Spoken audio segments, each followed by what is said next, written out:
que o diabo trabalha, que é o inimigo de Deus, o inimigo da igreja de Cristo, ele trabalha não apenas para esvaziar a igreja, mas ele trabalha também para esvaziar a pessoa do compromisso com Deus, esvaziar a pessoa do amor e da fé, esvaziar a pessoa da convicção da vida eterna. Então, quando a pessoa está vazia desse compromisso com Deus, dessa visão celestial, ela esfria de tal maneira que ela não dá mais valor à leitura da Bíblia, à busca do Espírito Santo, à casa de Deus. Ela não dá mais valor à irmandade. E ela começa a ficar isolada no seu próprio mundo. Eu não sei se você já viu na sua vida uma árvore frondosa, bonita, produzindo fruto. De repente essa árvore, ela fica adoentada. E você percebe que alguns galhos começam a amarelar, as folhas caem e aquele galho seca. E a árvore vai morrendo. E na medida que ela vai morrendo, ela deixa de fazer o quê? Produzir fruto. Ela deixa de produzir fruto. Ela deixa de produzir sombra. Ela deixa de produzir oxigênio. Ela deixa de recolher o gás carbônico. Você sabe que as árvores, ela recolhe o gás carbônico e libera o oxigênio. Ela vai perdendo a vida, e assim também são as pessoas que, de tanto ouvir coisa deste mundo, o coração delas fica tão contaminado que elas passam a ficar distante da verdade, começa a dar vida à mentira. E isso causa o quê? O esfriamento espiritual. E a pessoa passa a não dar mais importância aos irmãos, a ponto de passar por um irmão e até fazer o quê? Virar o rosto. Desprezar. De repente, até porque você não está mais na congregação dele. Ou ele não está mais na congregação.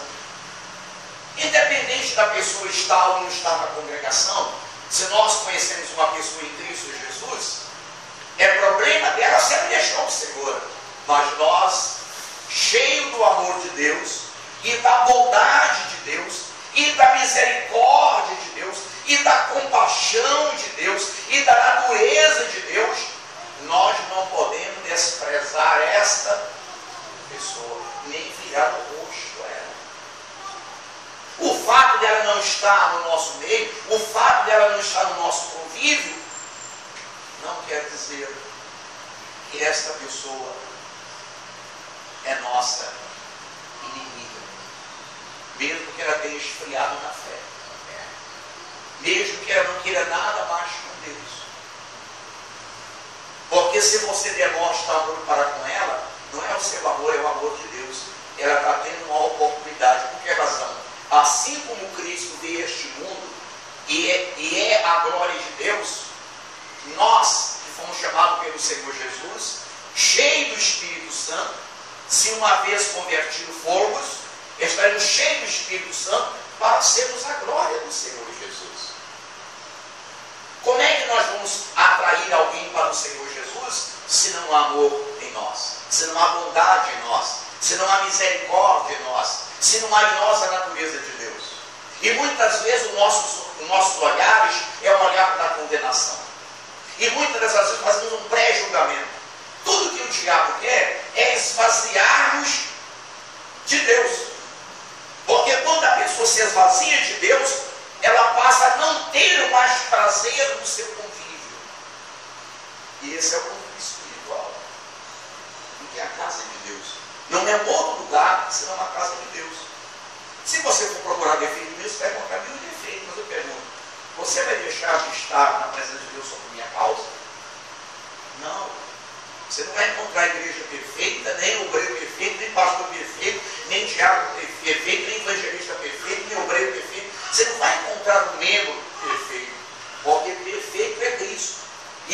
medida que nós buscamos o Espírito Santo, na medida que temos um relacionamento com o Senhor Jesus, Ele vai mostrando para nós o que nós precisamos ser lapidado para ser valorizado como verdadeiro crente. Ao mundo olhar para nós e perceber que nós não somos um qualquer, nós somos pessoas escolhidas e separadas pelo Senhor Jesus para ser o quê? Soldado do exército de Cristo, a lutar pelo seu reino. Mas na medida que nós nos tornamos fracos, impotentes, duvidosos, que certeza temos de lutar? Nós, quando perdemos a vontade de lutar pela nossa salvação, vamos lutar pela salvação de alguém?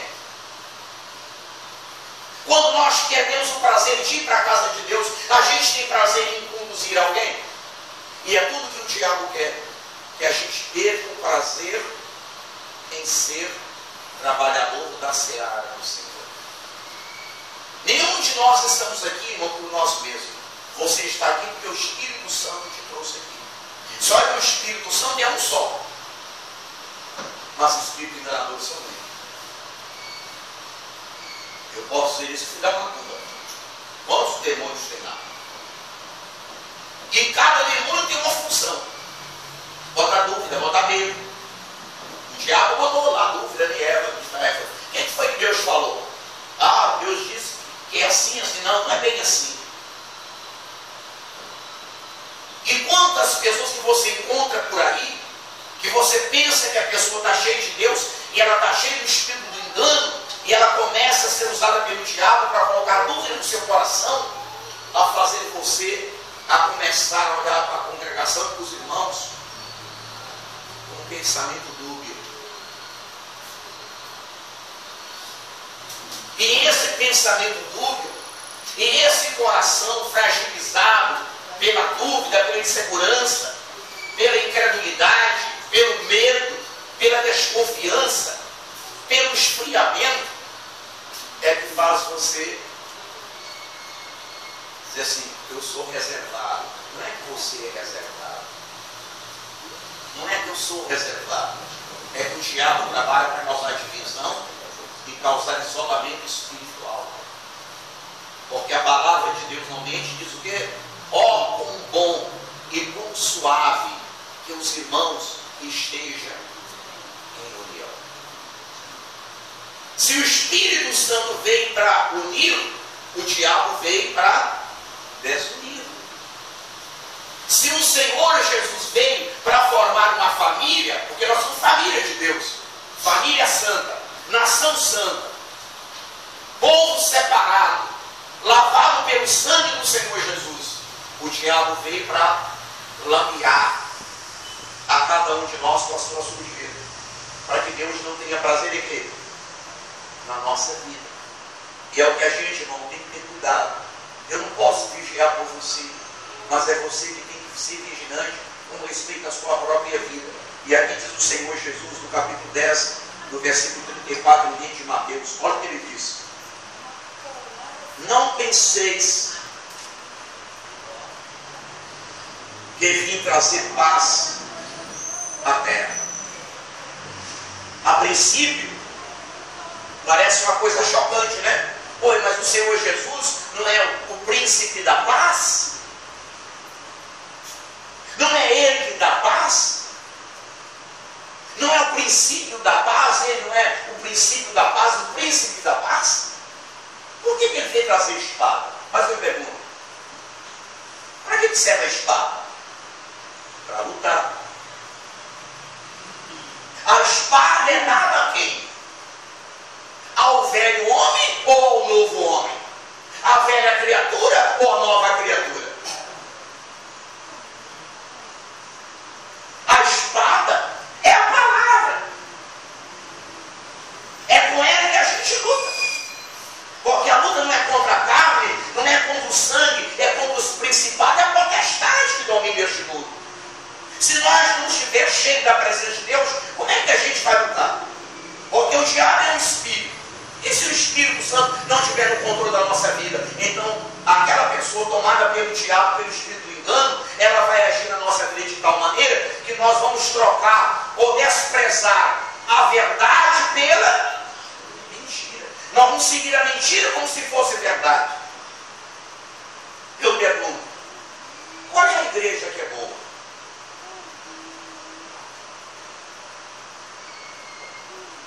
As igrejas são todas iguais. É tudo igreja. Mas se o Senhor Jesus Cristo não estiver nela, ela tem um nome que é de Deus, mas não é. Da mesma forma é o crente, que tem nome que é de Deus, mas se não vive na vontade de Deus, ele não é de quem? De Deus. Porque quem é de Deus vive a vontade de Deus. E a vontade de Deus é que todos cheguem ao verdadeiro arrependimento e alcance a salvação. O Senhor Jesus veio a este mundo exatamente para dar a cada um de nós a oportunidade de alcançarmos a salvação. Não há outra forma. Então ele diz: não penseis que vim trazer paz à terra. Não vim trazer paz, mas espada. O velho homem tem que morrer. Porque o velho homem tem prazer naquilo que o mundo oferece. O velho homem é andarilho. O velho homem não tem responsabilidade. O velho homem não quer ser controlado. O velho homem não quer ser dominado. O velho homem quer fazer o que ele quer. O velho homem quer andar para onde ele quer falar o que ele quer. O velho homem quer expor as suas ideias. O velho homem não aceita a ideia de Cristo, da obediência. E assim tem sido, irmão, as igrejas. Crente que quer ouvir o que quer ouvir, quer fazer o que quer fazer, e não quer fazer e nem ouvir o que Deus tem para falar e quer que ele faça. Ele quer viver na sua própria vontade. Então ele vive como um pássaro voando. Uma hora está na Assembleia, outra hora está na Metodista, outra hora está na Orleana, outra hora está na Maranata, outra hora está na Igreja da Graça, outra hora está na Adventista, outra hora é Testemunho de Jeová. Ele vai procurar. O problema não está na igreja, o problema está nele. O problema está nele. Quando Ezequias recebeu o reino,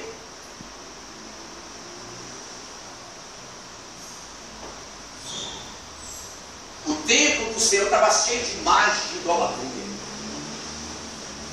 O diabo tinha dominado, como dominou lá com o rei Acabe, que ouviu Jezabel, e o diabo entrou na vida do povo, e houve fome, miséria e violência.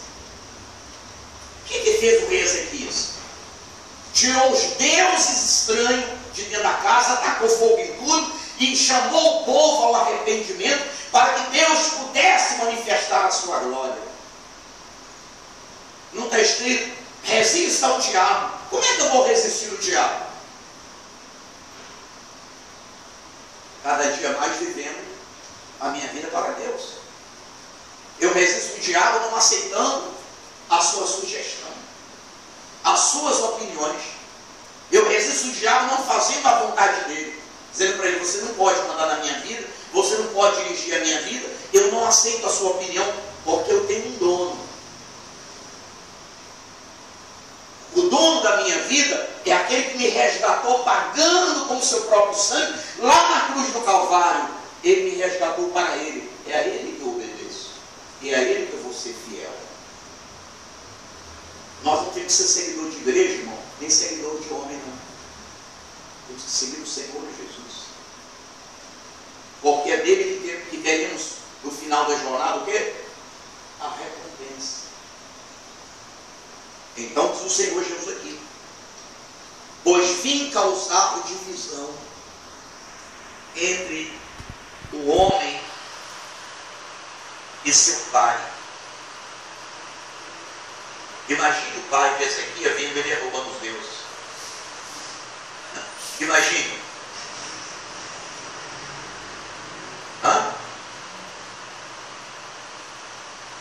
Imagine Gideão, quando derrubou também o templo de Baal. Viu a revolta que fizeram?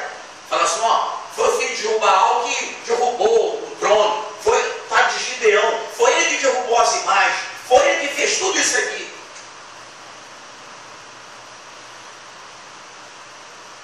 Imagine. Por que Gideão fez isso? Porque ele sabia que ele tinha um grande problemas os medianitas e os amalequitas. E só tinha uma coisa para vencer os medianitas e os amalequitas. Era destruir o reino de Satanás. Era ter uma vida com Deus. E foi através de Gideão que aqueles que estavam na caverna, medroso, com medo da morte, com medo de tudo, viu a manifestação da glória de Deus. Qual que é a razão? Gideão estava cheio da presença de Deus. E fez prova com Deus. E quando todos jamais pudessem imaginar que Israel pudesse ter vitórias sobre os medianitas, os amalequitas, os orientais, com 300 homens, não homem natural, mas homens sobrenaturais, Gideão foi lá e ganhou a batalha. Então não é a quantidade, não, é a qualidade. É a qualidade. O que nós precisamos ter? Qualidade. De crente que acredita no Senhor Jesus. De crente que tenha consciência que é de Deus. E dizer, eu vou trabalhar para que o reino do meu Senhor cada vez esteja mais rico e espiritual e tenha mais alma na casa de Deus. Porque o diabo trabalha para você ser menos um. Ouça o que eu estou dizendo. O diabo quer que você seja menos um. Que haja em você um esvaziamento. E o seu lugar na casa de Deus seja vazio. Porque aonde você for, sem a presença de Deus, aonde você for, com a sua mente conturbada, com o seu coração envergonhado, você não vai se sentir bem. Você vai estar lá e vai dizer assim, isso aqui parece que não é o meu lugar. Eu queria estar em outro lugar. Mas eu quero dizer para você, meu irmão e minha irmã, isso aqui é a casa de Deus. Não é outro lugar senão a casa de Deus. E Deus é testemunho do que eu estou falando. Não olha para o defeito de ninguém, não. Não olha para a falha de ninguém, não. Olha para aquele que é perfeito, que é Cristo Jesus. É Ele que vai tornar a sua vida perfeita, a sua família perfeita.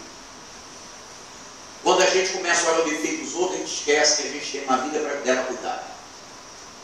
E aí que a gente começa a ser cheio, o coração cheio.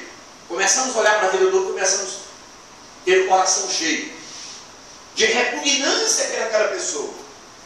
Quanto mais nós olharmos para ela, mais defeito a gente vai encontrar, mais nós seremos repugnantes para com ela.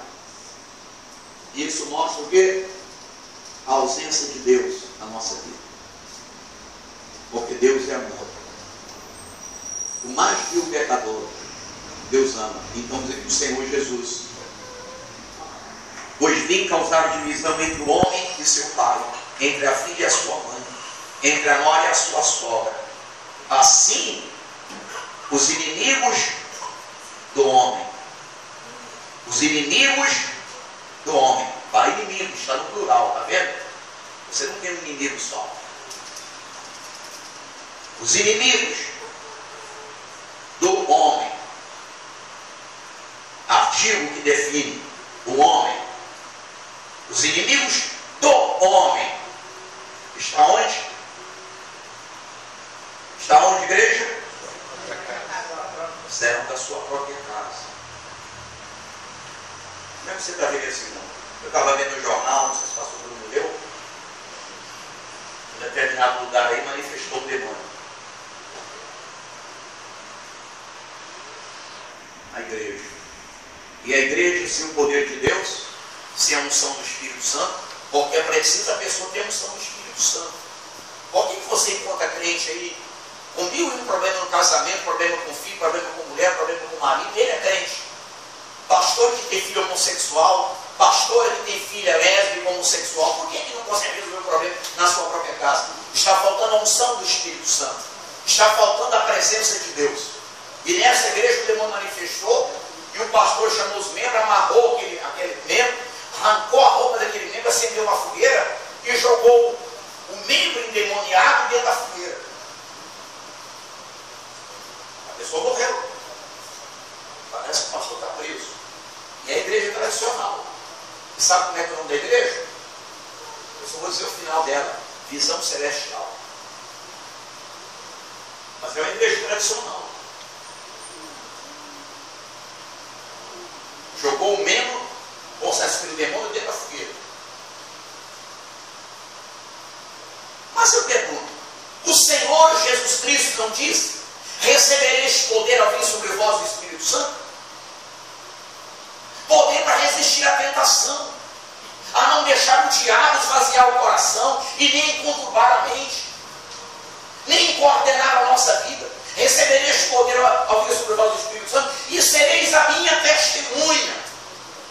Quando nós produzimos fruto, quando o mundo vê em nós a bondade, a misericórdia, quando o mundo vê em nós a bondade de Deus, isso é fruto. A pessoa olha para nós e diz assim: no dia que eu for crente, eu quero ser assim. Isso é que é um crente verdadeiro. Uma pessoa cheia de amor, cheia de bondade, sem reclamar de nada. O problema existe, é isso. Mas o apóstolo Paulo, cheio do Espírito Santo, o quê? Eu posso todas as coisas naquele que me fortalece. Você é tentado? Seja fortalecido, que você vai vencer a tentação. É só ser fortalecido. O diabo não vai usar quem é forte, não. O diabo usa os fracos. São os fracos da família que causam problema na família. O fraco da família é aquele que se deixa levar pela maconha, pela cocaína, pelo crack. O fraco da família é aquele que não quer trabalhar, mas usa a arma para assaltar, para envergonhar a família. É chamado ovelha negra. Da mesma forma é dentro da igreja. O crente fraco é usado pelo diabo para semear contenda, para implantar inveja, para causar divisão, para causar dúvida, para jogar um irmão contra o outro. Por que razão? Ele já está vazio de Deus e o diabo usa ele para esvaziar a igreja. Esse é o cuidado, irmão, que a gente tem que ter. Quando o Senhor Jesus estava para ser crucificado, antes ele disse para o povo, uma grande multidão que o acompanhava: aquele que não comer da minha carne e não beber do meu sangue não tem parte comigo. O que ele estava falando era algo muito profundo, espiritual. Era algo profundo espiritual. Evidentemente que aqueles que andavam atrás do Senhor Jesus e não absorviam a palavra, então não tinham entendimento e nem humildade para perguntar: o que é que o Senhor está dizendo? Que às vezes a pessoa não entende, mas é orgulhosa e não quer aprender, porque ela acha às vezes até que sabe. Eles foram embora, não dizendo assim: imagine, nós não somos canibais. Olha o que ele está falando: quem não comer a carne dele, não beber o sangue, não tem parte com ele. E o abandonaram.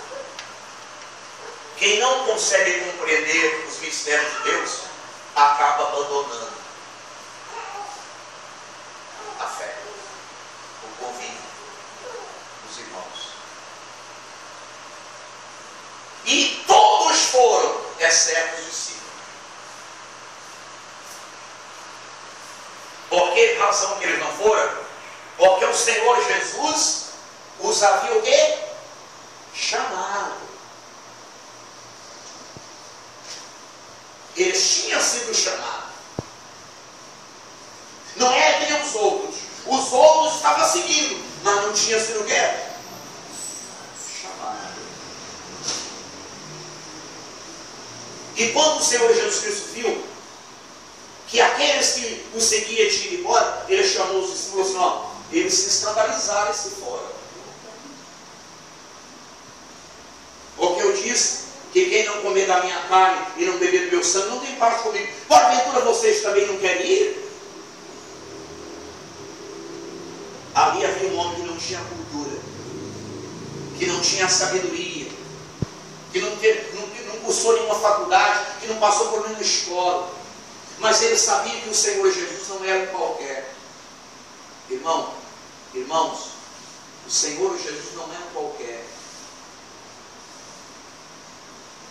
Ele é o Filho de Deus. E você tem que amá-lo, obedecê-lo, servi-lo como Filho de Deus. E se você tem o Espírito Santo no controle da sua vida, não vai pela cabeça de ninguém, nem pela palavra de ninguém, não. Ande pela palavra de Deus e você vai colher os bons frutos daquele que fez a promessa, meu irmão. Tire do seu coração, da sua mente, as coisas que você ouviu e diga para você mesmo: Satanás, eu vou pela palavra de Deus, porque quem fez a promessa, ele é fiel e ele vai me dar a recompensa na minha jornada. Pedro falou para o Senhor: Senhor, para quem é que nós haveremos de ir? Ele podia ter dito: para quem é que eu vou? Mas como os outros não tinham audácia, e é preciso ser audacioso, é preciso ter coragem para expor o que tem no coração. Senhor, para quem nós haveremos de ir, se tão somente o Senhor tem a palavra da vida? A gente tem que ter convicção, irmão. Quem anda pela cabeça dos outros é piolho. Você sabe quem te dá conselho? Às vezes a pessoa fala assim: é muito difícil. Vou contar para você uma história. Tem nada a ver com a Bíblia Sagrada. Havia um homem que tinha uma roça. Eu não sei se você conhece uma árvore chamada gameleira. Na minha terra, em Minas Gerais, tem muita gameleira. Essa gameleira tem uma raiz, muitas raízes, e os homens cortam a raiz da gameleira para fazer gamela. Já me falei gamela? Gamela é feita de raiz de gameleira. Lá na minha terra serve para lavar arroz, lavar feijão, lavar canjica, botar de molho. É como se fosse uma bacia, só que é feito de madeira, da raiz da gameleira. Mas a árvore da gameleira, ela tem um cheiro muito agradável. E as borboletas podam os ovos na gameleira e se alimenta da folha da gameleira. Mas quando chega o tempo daqueles ovos vira lagarta e fica lá alimentando as folhas. Porque Deus é sábio por excelência. Você vê que a borboleta bota o ovo lá, o ovo choca lá, vira lagarta, e a lagarta vai comendo as folhas da própria gameleira, se alimenta da gameleira. Chega um determinado tempo que a lagarta deixa de comer e se agarra na folha, nos caulos que ela comeu a folha, e ali ela forma-se um casulo. Já ouviu falar em casulo? Já ouviu falar em casulo, igreja? E fica ali por um tempo no casulo. Depois ela rompe o casulo e se torna o quê? Borboleta. Olha que coisa. Mas aí um homem ficou contemplando e viu um casulo, uma borboleta que fazia força para sair do casulo. Muita força, ela queria ser do casulo. Saiu da cabeça, saiu parte do corpo. E ele falou assim: eu vou ajudar essa pobre coitada, senão ela vai morrer aí e não vai virar para borboleta. Pegou o seu canivete, passou na pedra, molhou o canivete, foi lá, tirou o casulo do calo da folha, cortou o casulo e libertou a borboleta.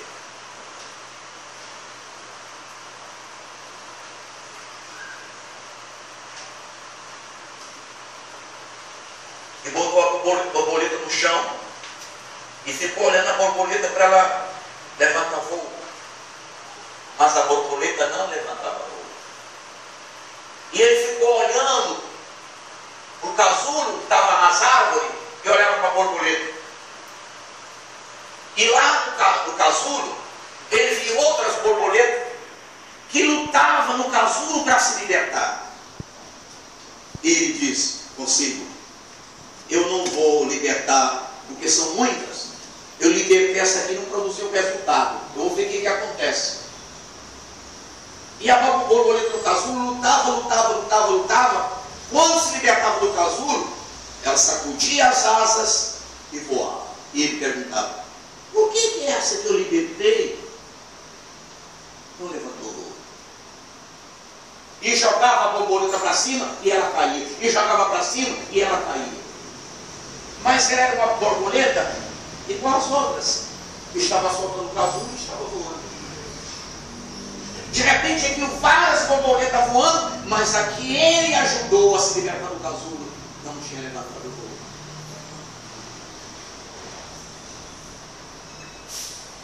Ele ficou com a sua mente confusa e foi procurar um biólogo. E falou para o biólogo: eu vi que você fosse na minha fazenda, você viu uma coisa lá. O biólogo morava perto da cidade. Ele foi lá na cidade, trouxe o biólogo e falou para o biólogo: você está vendo aqui quantas borboletas? Olha lá, borboletas se libertando e voando. Essa borboleta aqui é uma das primeiras. Eu fiquei com pena dela, porque ela estava no casulo e não conseguia sair. Eu peguei meu canivete, cortei o casulo e soltei ela, mas ela não voa. Eu jogo para cima, ela cai. Já joguei várias vezes para cima e ela cai e ela não consegue levantar voo. E eu não sei porquê. O biólogo falou para ele assim: tudo que Deus faz tem um sentido. E quando a borboleta luta no casulo para sair, ela vai fortalecendo a musculatura da asa, das pernas. Esse esforço para sair do casulo dá força a ela conseguir voar. O Senhor atrapalhou essa borboleta desenvolver a musculatura, a força para ela voar. Ela nunca vai voar, porque o Senhor não deixou que ela desenvolvesse a musculatura para ganhar voo. As outras voam segundo o que Deus determina. E o Senhor não está no lugar de Deus.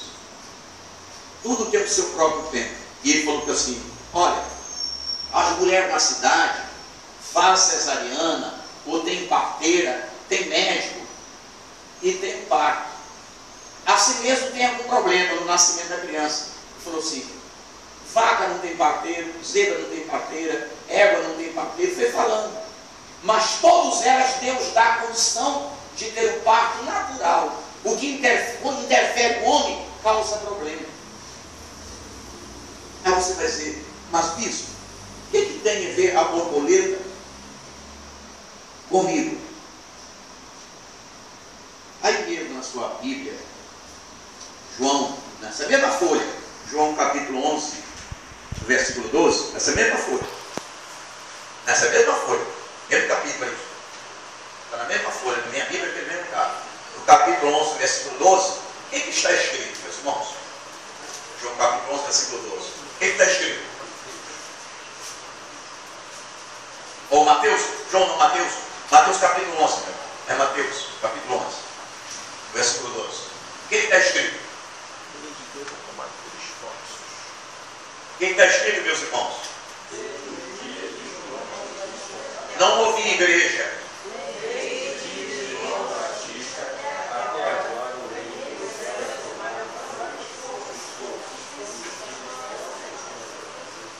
Se você não esforçar, você vai ter 1001 barreiras para você enfrentar. seus obstáculos, irmão. Não adianta um irmão querer pegar o outro pela mão. Vem que eu vou te ajudar, vem que eu vou te ajudar. Não, irmão.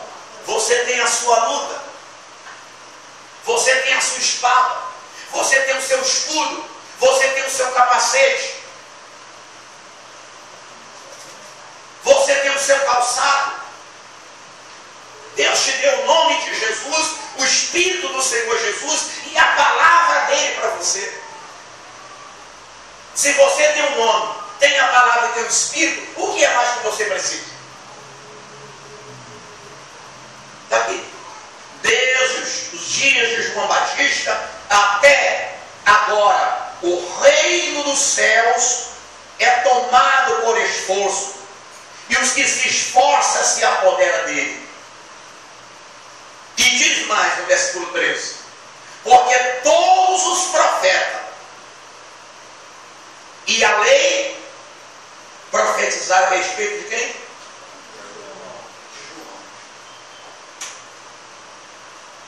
Tem que se esforçar, irmão. Esforçar para quê? Para não deixar ser contaminado pela mentira. Para não deixar que o diabo esvazie o seu coração da fé. Para não deixar que o diabo apague o seu candeeiro. Para não deixar que o diabo apague o seu amor. Para não deixar que o diabo faça de você uma árvore seca no deserto. É tudo que o diabo quer, que a gente se torne uma árvore seca, sem folha, sem flor e sem fruto. Que a gente esteja aqui na igreja, mas que a gente não tenha o quê? Nenhuma utilidade. Torna-se uma pessoa inútil. Porque a perfeição está em Cristo Jesus. Então você tem a palavra do Senhor. Mateus capítulo 10, voltando, do versículo 36 em diante. O inimigo do homem serão da sua própria casa. E ele diz: quem ama o seu pai ou a sua mãe mais do que a mim, não é digno de mim. Quem ama o seu pai e a sua mãe mais do que a mim, não é digno de mim. Quem ama o seu filho ou a sua filha mais do que a mim, não é digno de mim.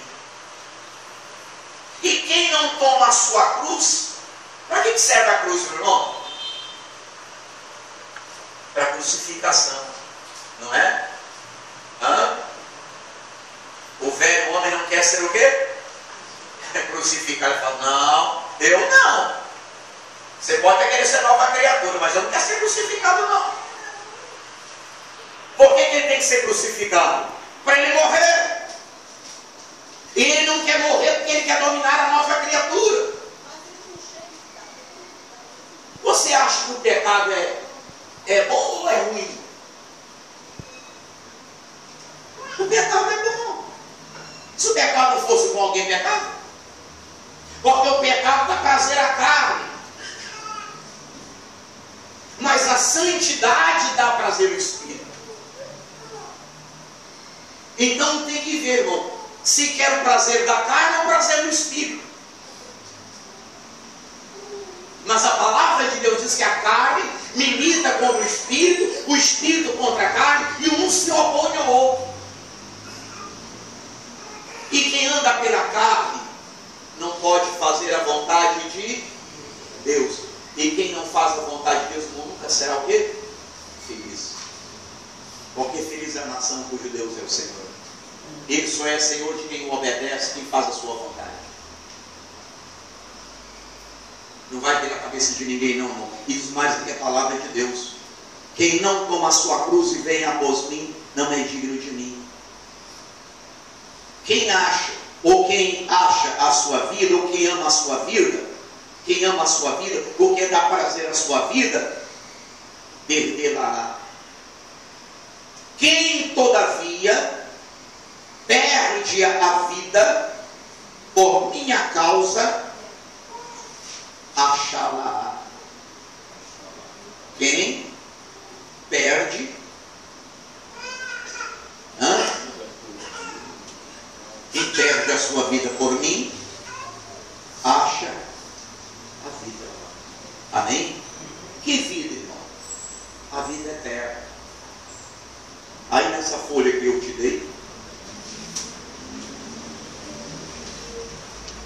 lá embaixo.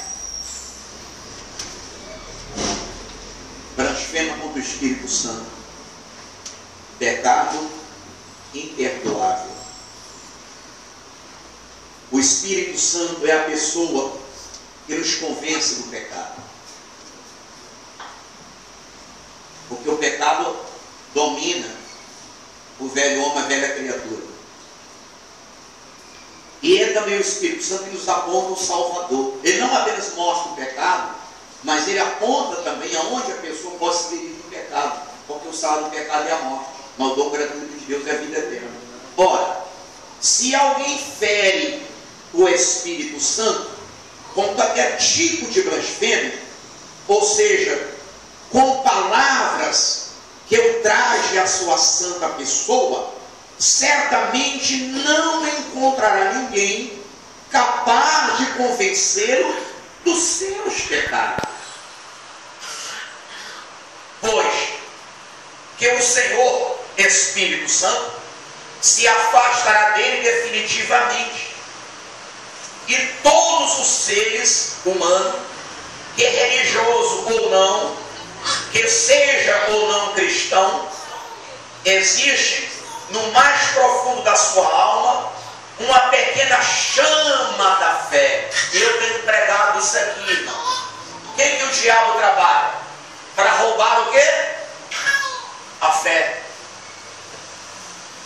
Quando ele rouba a fé, ele mata a esperança.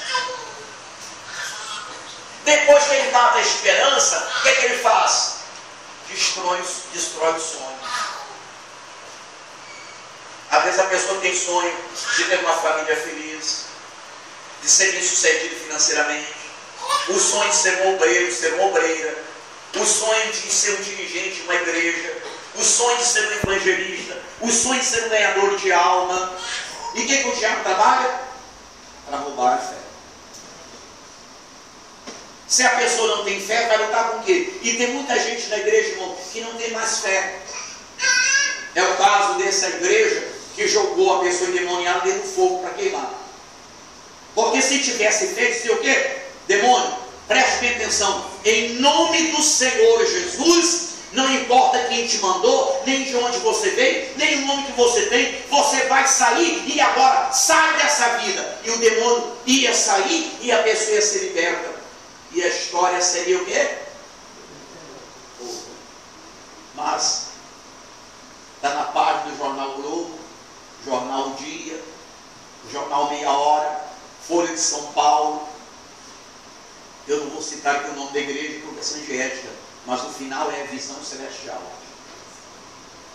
Igreja tal, visão celestial. Igreja tradicional. Qual que é a razão, não? Na medida que a pessoa vai ficando vazia na igreja, ela lê a Bíblia, mas nem acredita na palavra de Deus. Vazia da presença do Senhor. Tem a pastor que fala assim: a minha igreja, o meu povo, os meus obreiros, como se ele deu a vida por alguém, inclusive. Se tudo fosse dele, ele fala assim: cadê a minha oferta? Até a oferta já é dele. Ele fala assim: os meus dizimistas. Eu vou conferir aqui os dízimos dos meus dizimistas. O dizimista já é dele, não é mais do Senhor Jesus, não é dele.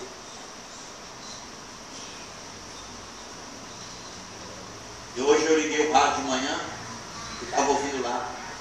O pastor deu Banco Santander, Caixa Econômica, Banco do Brasil, Banco Itaú, Banco Bradesco.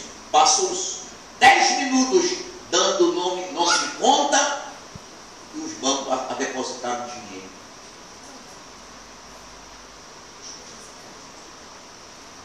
Olha para onde está chegando, irmãos. Os pastores estão preocupados, sobe no altar preocupado com o dinheiro. Tudo que faz é preocupado com o dinheiro, não é com a salvação das pessoas, não. Não pede para as pessoas que estão salvas. Você que é uma pessoa salva, convertida, que deu a vida para o Senhor Jesus, que sabe que a obra de Deus é sustentada por pessoas fiéis, e você tem o seu dinheiro na sua oferta, irmão, leva na igreja. Eu quero te abençoar em nome do Senhor Jesus. Eu quero te ungir, quero colocar as minhas mãos sobre a sua cabeça e te abençoar, como Abraão foi abençoado. Amém, igreja? Mas está aqui, está na palavra de Deus, eu vou te dar uma pequena chama de fé, que focaliza, ou é focalizada no Deus vivo. Certamente fará fluir a vida sadia sobre todos os aspectos. E essa pequena chama de fé é colocada pelo próprio Espírito Santo.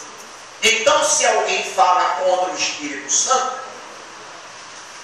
este se afasta e a pessoa cairá num total e complexa frieza espiritual, ou seja, não encontrará nenhum motivo para buscar a Deus para elas.